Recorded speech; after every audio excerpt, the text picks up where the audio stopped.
أعوذ بالله من الشيطان الرجيم بسم الله الرحمن الرحيم والصلاة والسلام على أشرف المرسلين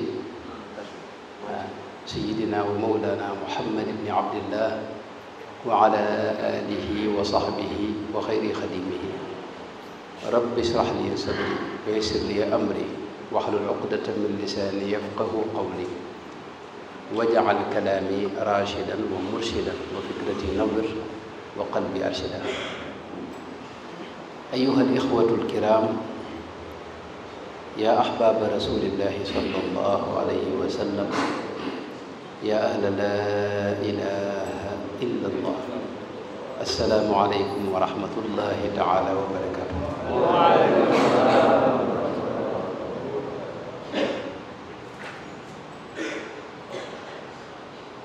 فللمسلم كثير من النعم التي أكرمه الله تعالى به، وعلى المسلم أن يتدبر وأن يتأمل وأن يفكر في هذه النعم الكثيرة التي هو غارق فيها. السلام عليكم ورحمة الله وبركاته. Setelah beliau memuji Allah Subhanahu wa taala, kemudian mengucapkan salawat kepada baginda Nabi Muhammad sallallahu alaihi wasallam, beliau mengatakan, sesungguhnya pada diri setiap orang Islam, pada diri setiap manusia, di situ banyak sekali nikmat yang Allah Subhanahu wa taala berikan kepadanya. Maka sudah sepantasnya lah seorang manusia untuk dia selalu tadabbur, untuk selalu memfikirkan daripada nikmat-nikmat yang telah diberikan oleh Allah Subhanahu wa taala kepadanya. إذن أيها الإخوة الكرام، تعالوا نتأمل في بعض هذه النعم والمنن والمنح التي يكرمنا الله تعالى به. Wahai para muslimin sekalian, marilah kita ini memfikirkan atau mentadaburi daripada nikmat-nikmat yang Allah Subhanahu wa taala berikan kepada kita. فكل النعم تعود إلى نعمتين عظيمتين، وهما نعمة الإيجاد ونعمة الإمداد. إيجاد بمعنى أن الله أوجدك وخلقك وأظهرك في هذه الحياة، هذه هي النعمة الأولى. والنعمة الثانية هي الإمداد، يكرمك بالقدرات والملكات والمعارف وبكل ما تتمتع به. Hadirin yang dimuliakan Allah Subhanahu wa taala, jadi nikmat yang Allah berikan kepada kita ini ada dua. Yaitu yang pertama nikmat ijad. Apa itu nikmat ijad? Nikmat ijad adalah nikmat yang mana Allah Subhanahu wa taala mewujudkan kita. Maksudnya Allah Subhanahu wa taala menghantar kita ke dunia ini, yaitu menciptakan kita. Ini namanya nikmat ijad. Kemudian yang kedua ada imdad. Nikmat imdad. yakni Allah Subhanahu wa taala memuliakan kita sebagai manusia. للتفصيل في هذه النعم وفي هاتين النعمتين، الأولى نعمة الإيجاد. أنت خلقك الله تعالى وكان بالإمكان أن لا يخلقك وأن لا تظهر في هذه الحياة. Maka tafsir daripada nikmat yang pertama yaitu nikmat ijad adalah sebenarnya Allah Subhanahu wa taala ini kuasa untuk menciptakan kita, dan Allah Subhanahu wa taala kuasa juga untuk tidak menciptakan kita. Allah Subhanahu wa taala kuasa juga untuk tidak menghantar kita ke alam dunia ini. وبعد ذلك يمدك في كل لحظة بالقدرة. أنت حين تأتي إلى هذه الحياة الدنيوية لم تكن قادرا على شيء، كنت ضعيفا عاجزا فقيرا، تربيك أمك. Kemudian setelah Allah Subhanahu wa taala menghantar kita ke dunia ini, maka sebenarnya kita ini tidak bisa apa-apa. Ya. Kita ini hanyalah makhluk yang sangat lemah, tidak punya kuasa. Kemudian Allah Subhanahu wa taala memberikan perintah atau memberikan kekuatan kepada ibu kita supaya apa? Supaya mendidik kita. Wa ummuka law lam tarhamka lamutta wa anta sabi wa anta tiflun. Kemudian seandainya ibu kita tidak menyayangi kita, tidak mengasuh kita dengan baik, maka kita akan mati sedangkan kita masih dalam keadaan kecil. Man alladhi ja'ala fi ummika hadhihi ar-rahmah? Maka pertanyaannya, siapa yang menjadikan atau siapa yang memberikan kasih sayang kepada ibu kita? Siapa yang memberikan rasa sayang kepada ibu kita sehingga ibu kita ini menjadi sayang kepada kita? Siapa? Allah Ta'ala huwa alladhi ja'ala fi ummika hadhihi ar-rahmah al-'azimah al-kabira.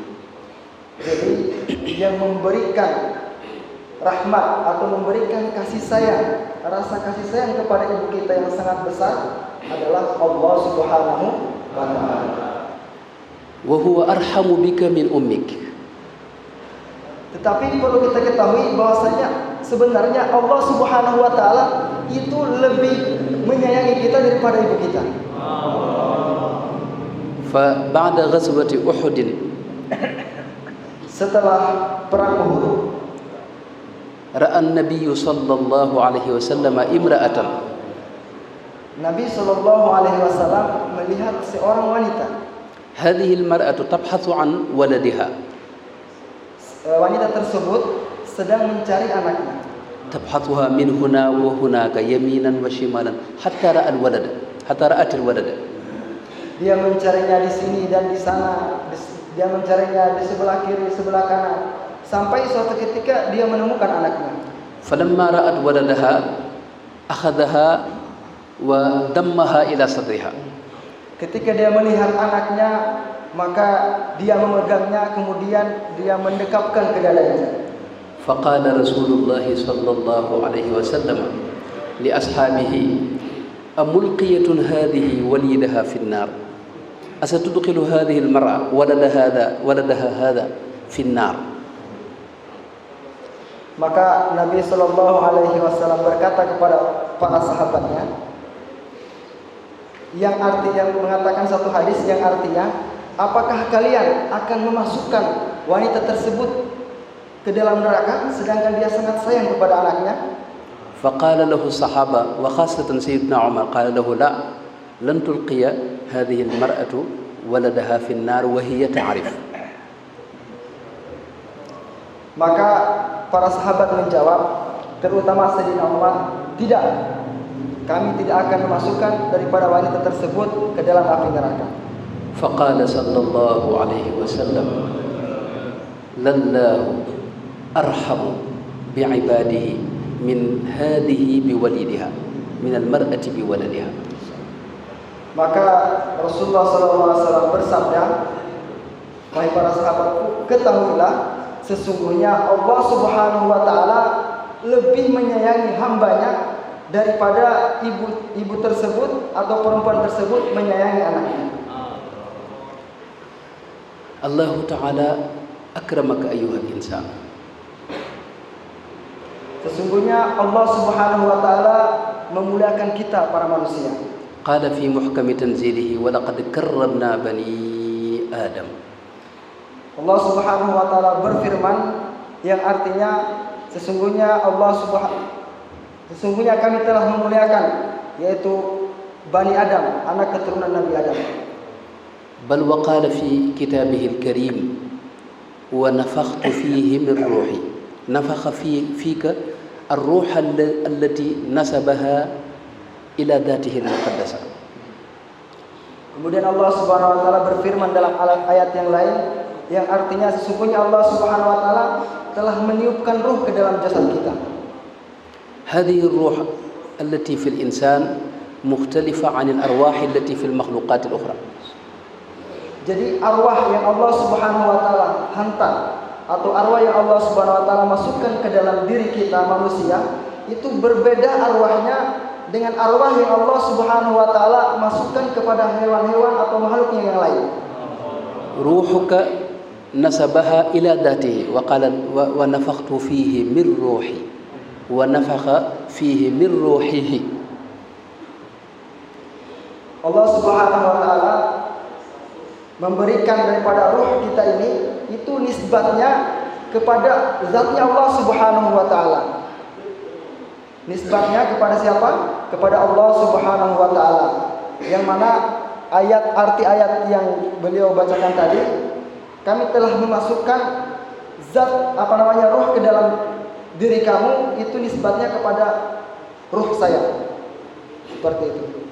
Walamma khalaqa Adam alaihi salam amara kullal malaikati an yasjudu lahu sujud tashrifin. Ketika Allah Subhanahu wa taala menciptakan Nabi Adam, maka Allah Subhanahu wa taala perintahkan seluruh makhluknya untuk sujud kepada Nabi Adam.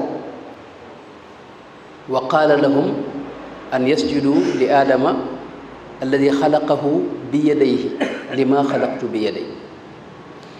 Maka Allah Subhanahu wa taala memerintahkan seluruh manusia untuk sujud kepada Nabi Adam, supaya maksudnya apa?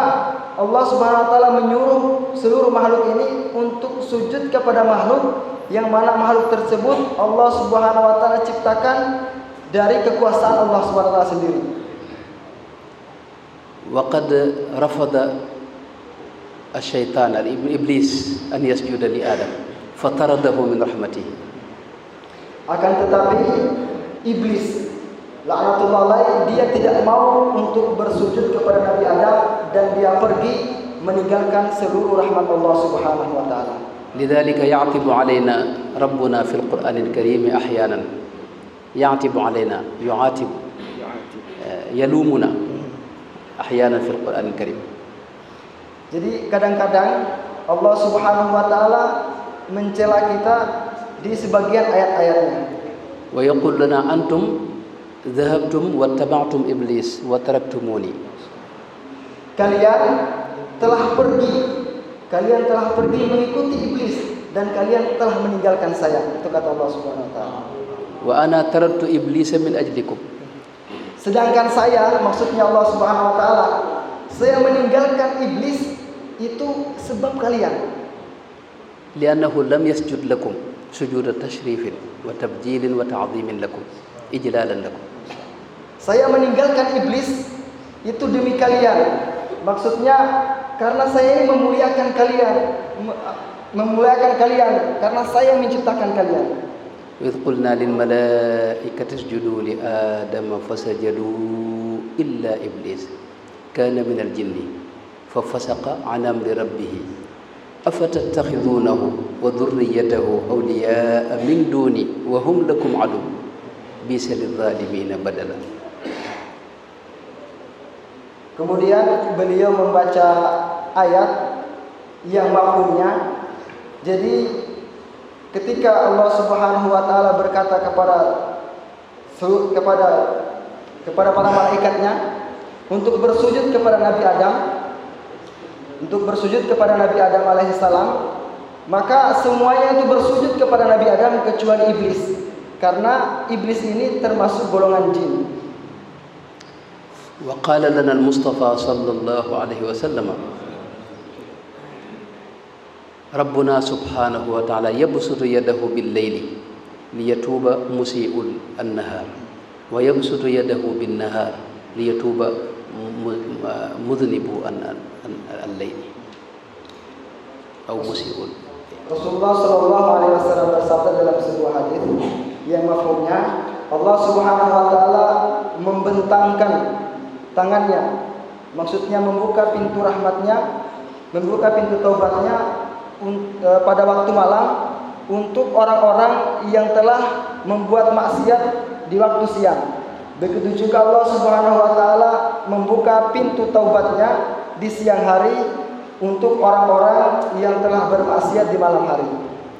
Bal waqala fi kitabih qul qala li nabiyhi sallallahu alaihi wasallam qul ya ibadiyalladzina asrafu ala anfusihim la taqnatu min rahmatillah innallaha yaghfiru dhunuba jami'an innahu huwal ghafurur rahim. Maka Allah Subhanahu wa taala berfirman dalam ayat yang lain, "Qul," katakanlah, maksudnya berfirman kepada baginda Nabi Muhammad sallallahu alaihi wasallam. Wahai Muhammad, katakanlah kepada umatmu, jangan pernah sekali-kali untuk berputus asa dari rahmat Allah Subhanahu wa taala. Sesungguhnya rahmat Allah Subhanahu wa taala tidak ada batasnya. Dan sesungguhnya Allah Subhanahu wa taala mengampuni segala dosa-dosa yang besar. Mahma kathurat dhunubuka, mahma fa'alta min al-khataya wal-dhunubi wal-zallati wal-ghafalati, mahma fa'alta wa mahma kathurat la taqnat min rahmatillah, la tazunna annani la arhamuka. Hadhi ma'na al-ayat. Yang maknanya, walaupun kita ini telah membuat dosa yang sangat banyak, dosa kita sangat besar, kita telah melakukan berbagai macam maksiat, jangan pernah sekali-sekali kita ini untuk berputus asa dari rahmatnya Allah Subhanahu wa taala. Jangan pernah sekali-kali kita ini berputus asa dari rahmat Allah Subhanahu wa taala. Apakah kita menyangka bahwasanya Allah Subhanahu wa taala tidak akan mengampuni dosa-dosa kita? وقال فيما رواه المصطفى صلى الله عليه وسلم يا ابن آدم لو بلغت ذنوبك عنان السماء لو كانت ذنوبك مثل حبات الأرض ثم جعل بعضها فوق بعض إلى السماء لو بلغت ذنوبك عنان السماء ثم استغفرتني ثم جئتني ولم تشرك بي شيئا غفرت لك ولا أبالي. Kemudian ada sebuah hadis baginda Nabi sallallahu alaihi wasallam yang mafhumnya, wahai anak Adam, seandainya dosamu itu sebanyak biji-biji yang ada di muka bumi ini, kemudian dosamu itu ditumpuk-tumpuk sampai menembus langit, kemudian engkau datang kepada saya, maksudnya datang kepada Allah Subhanahu wa taala untuk meminta ampun kepada Allah Subhanahu wa taala, maka Allah Subhanahu wa taala akan mengampuni dosa-dosa kita walaupun kita ini tidak memberikan sesuatu apapun kepada Allah Subhanahu wa taala. Bal wa qala ta'ala annahu yuhibbu at-tawwabin. Hal ta'rifu ma'na at-tawwab? Hadhihi sighatu mubalagha bima'na alladhi yartakibu dhanban thumma yastaghfirullah fayaghfir lahu thumma ya'udu fayartakibu dhanban فيستغفر الله فيغفر له ثم يعود مرة أخرى فيرتكب ذنبا فيستغفر الله فيغفره ثم يعود هذا هو التواب وهو يحب هذا التواب الذي دائما يرجع إليه ويتوب إليه. Hadirin yang dimuliakan Allah Subhanahu wa taala, di dalam satu ayat, innallaha yuhibbut tawwabin, sesungguhnya Allah Subhanahu wa taala mencintai at-tawwabin. Apakah kalian tahu apa itu makna tawwabin? At-tawwabin itu dalam kaidah nahwu itu namanya sighat mubalaghah. Maksudnya terus menerus. At-tawwabin adalah orang hari ini telah berbuat dosa, tobat lagi, ulangi lagi, tobat lagi. Pokoknya setelah dia membuat dosa, tobat lagi, kembali kepada Allah Subhanahu wa taala, maksiat lagi, tobat lagi. Allah Subhanahu wa taala suka yang seperti ini. Wa qala al-Mustafa sallallahu alaihi wasallam أن الله تعالى يفرح أكثر من هذا الرجل الذي له جمل يسافر في الفلاة وجعل طعامه وشرابه فوق هذا الجمل وأثناء سفره في وسط الغابة نزل ليقضي حاجة ففر الجمل مع طعامه وشرابه فبدأ يبحث عن الجمل يبحث ثم لم يجد هذا الجمل حتى يئس أنه سيموت في هذه الفلاة فاضطجع تحت شجرة ويقول بأن سيكون هذا قبري وينتظر الموت وفجأة نظر فرأى الجمل ففرح الرجل وقال اللهم أنت عبدي وأنا ربك.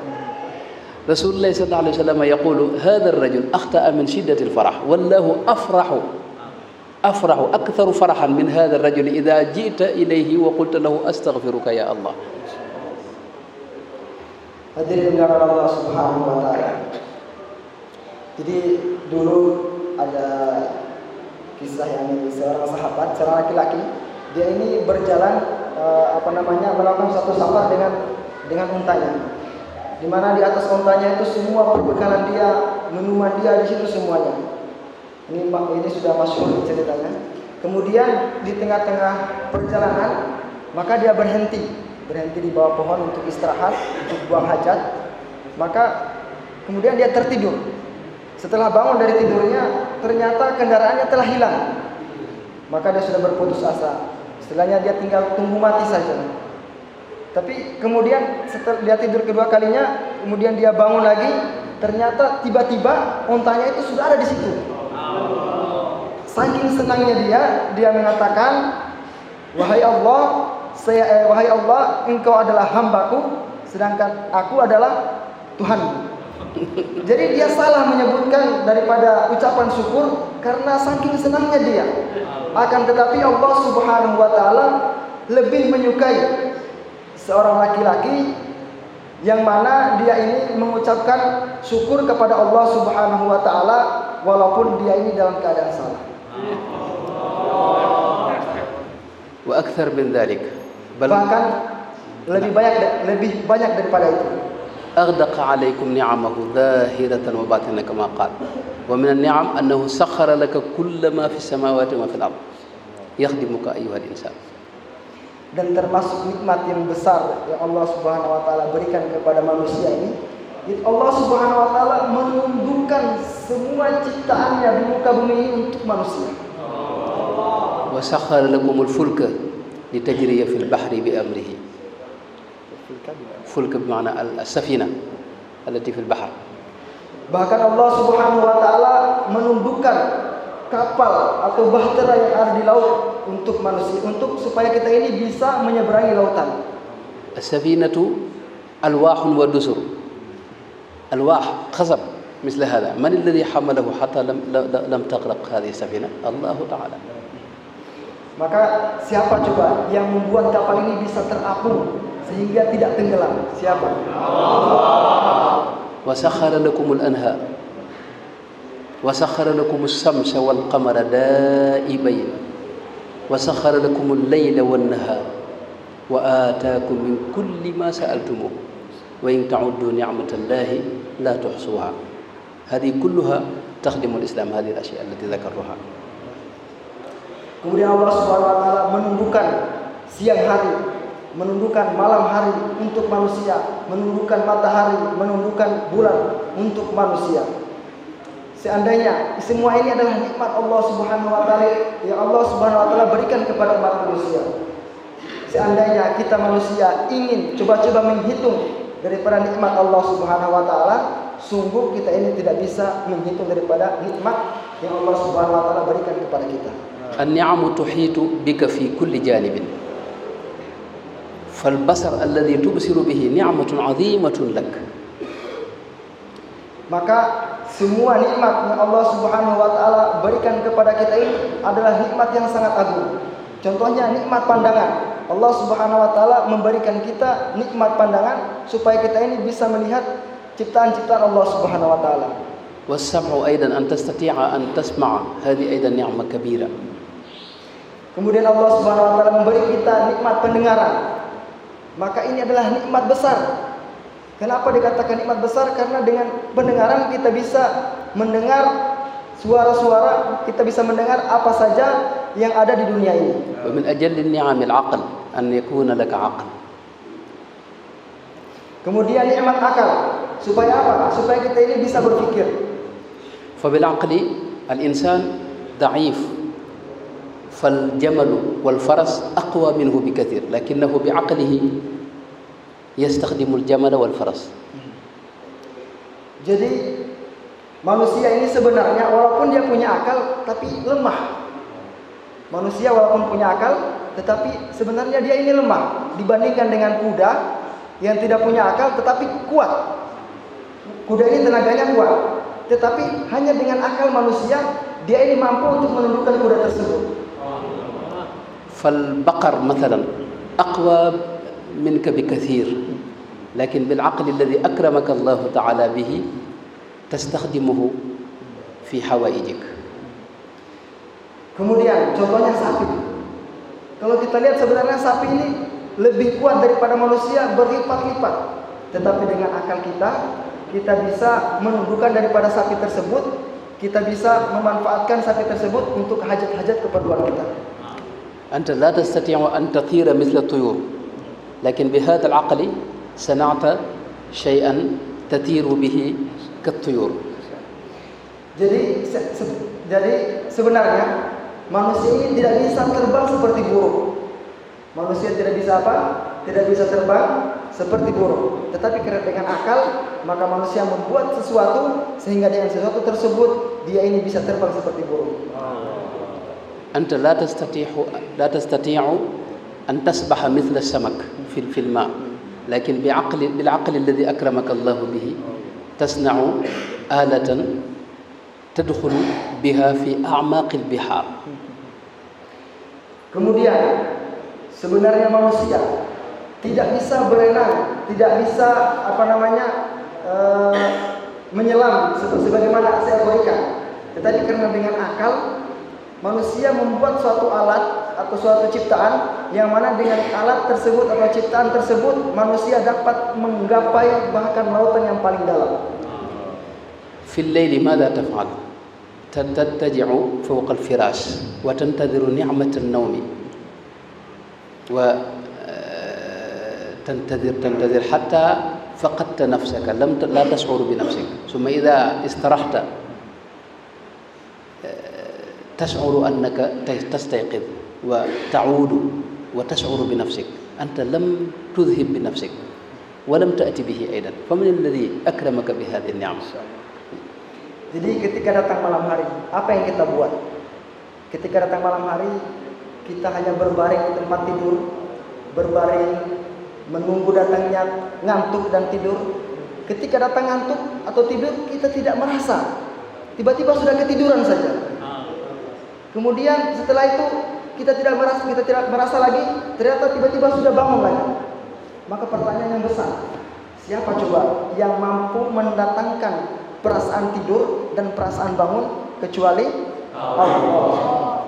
Wa takhayyal law haramaka ni'mat an-nawm hadhihi muddat 3 ayyam faqat fa kayfa satakunu haluka. Seandainya sekarang kita berpikir seandainya Allah Subhanahu wa taala tidak memberikan kita atau menghalangi kita dari tidur sehingga kita ini tidak bisa tidur selama 3 hari. Apa coba yang terjadi pada diri kita? وكذلك نعمة الماء هذا الماء لو كانت كثيفا أكثر مثل الزيتون مثلا زيتون أو ما إلى هناك لن تستطيع أن تأخذ من الماء كمية كبيرة ولو كان أخف من هذا لما تشرب لكن لا تشعر بالاكتفاء. إذا جعلها على القدر الذي تحتاجه أنت وهو سهل تستعمله في الغسل في الوضوء في الشرب في طعامك في كل شيء ولو فقدته مدة 3 أيام تخيل ماذا ستكون حالك أنت حالتك. Sekarang beliau mengajak kita untuk berpikir mengenai nikmat air. Ada air di depan. Coba kita berpikir seandainya Allah Subhanahu wa taala menjadikan tekstur air yang kita gunakan sehari-hari untuk minum, untuk wudu, itu Allah Subhanahu wa taala jadikan seperti minyak atau lebih kental daripada itu. maka kita tidak bisa menggunakannya untuk minum. Sangat susah untuk masuk ke dalam tubuh kita. Kemudian seandainya Allah Subhanahu wa taala menjadikan lebih halus daripada teksturnya lebih halus daripada yang ada sekarang ini, mungkin ketika kita minum kita tidak merasakan kehilangan dahaga, tidak akan merasa cukup ketika kita minum air. Tetapi Allah Subhanahu wa taala kuasa menciptakan air tersebut sesuai keadaannya, sesuai kebutuhan manusia, sehingga kita bisa gunakan untuk minum, untuk mandi, untuk wudu. Ini adalah bukti kuasanya Allah Subhanahu wa taala. وكذلك هذا النفس الذي تتنفسه لولا هذه الأشجار التي تخرج الأكسجين لما استطعت أن تبقى هنا ولو لحظة واحدة. Begitu juga nikmat nafas yang Allah Subhanahu wa taala berikan kepada kita, yaitu Allah Subhanahu wa taala mengeluarkan oksigen dari pohon-pohon sehingga kita bisa bernafas hari-hari, sehingga kita masih bisa hidup di dunia ini. إذن أنت غارق في بحر من النعم والمنن والمنح. Jadi sebenarnya kita ini sudah tenggelam di dalam lautan kenikmatan. من الذي أكرمك بكل هذه النعم؟ Sekarang pertanyaannya, siapa yang memuliakan kita dengan semua nikmat yang diberikan kita kepada Allah? Siapa yang memuliakan kita atas segala nikmat yang ada dalam diri kita? أفلا يستحق منك أن تحبه هذا الرب الكريم المحسن المتفضل عليك؟ Apakah tidak pantas kita ini manusia untuk cinta kepada Allah Subhanahu wa taala yang telah memberikan semua nikmat kepada kita? أفلا يستحق منك أن تبادله حبا بحب؟ Apakah tidak pantas untuk mengganti daripada nikmat yang Allah Subhanahu wa taala berikan kepada kita ini dengan cinta yang berlipat-lipat ganda? لأن كل هذه رسائل حب منه تعالى إليك أيها الإنسان. Karena ini adalah wasilah cintanya Allah Subhanahu wa taala kepada kita umat manusia. أفلا يستحق منك أن تعبده أنت؟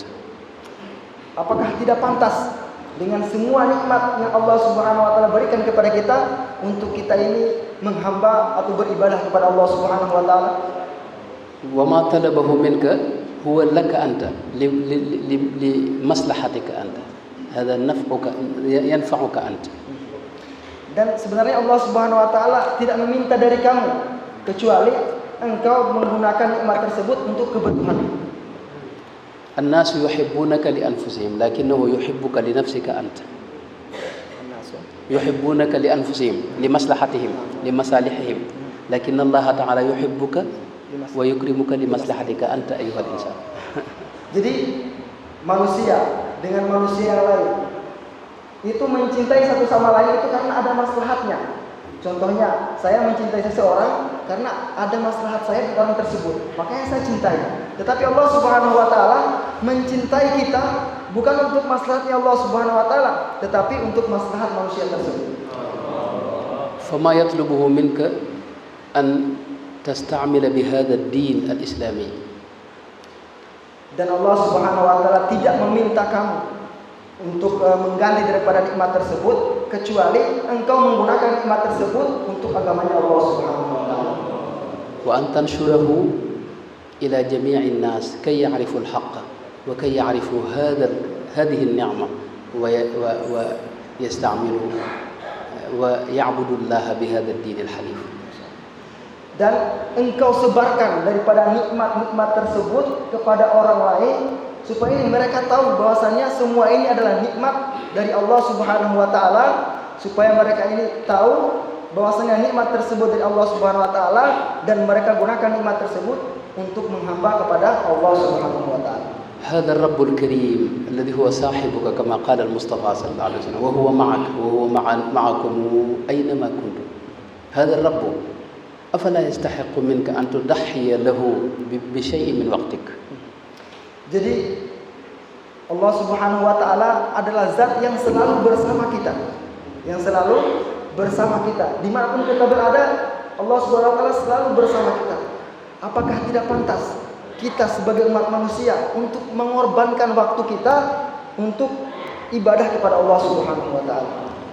أكرمك بأسرة بالزوجة والأهل والأولاد وهذه النعم والعمل والراتب، لكن أفلا يستحق منك الله تعالى أن تمهل هذه الأشياء لبضعة ثوان لبضعة دقائق تعطي هذه الدقائق له سبحانه وتعالى. Allah Subhanahu wa taala telah memuliakan kita umat manusia dengan keluarga, dengan anak istri, dengan pekerjaan, dengan gaji. Apakah tidak pantas kita ini mengorbankan, kita mengambil daripada waktu-waktu tadi, waktu bersama istri, waktu bersama keluarga, waktu bersama anak-anak, kita korbankan 1 detik saja untuk Allah Subhanahu wa taala. ومن منا يستعد لكي يعطي بعضا من أوقاته لله تعالى وينشر هذا الدين في بقاع هذا العالم. Maka pertanyaan beliau, siapa dari kita yang ada di majelis ini yang mau mengorbankan waktunya, memberikan waktunya sedikit saja untuk mendakwakan agamanya Allah Subhanahu wa taala. Insyaallah musta'idun insyaallah. Wassalamualaikum. Siap semuanya. Siap. Insyaallah taala.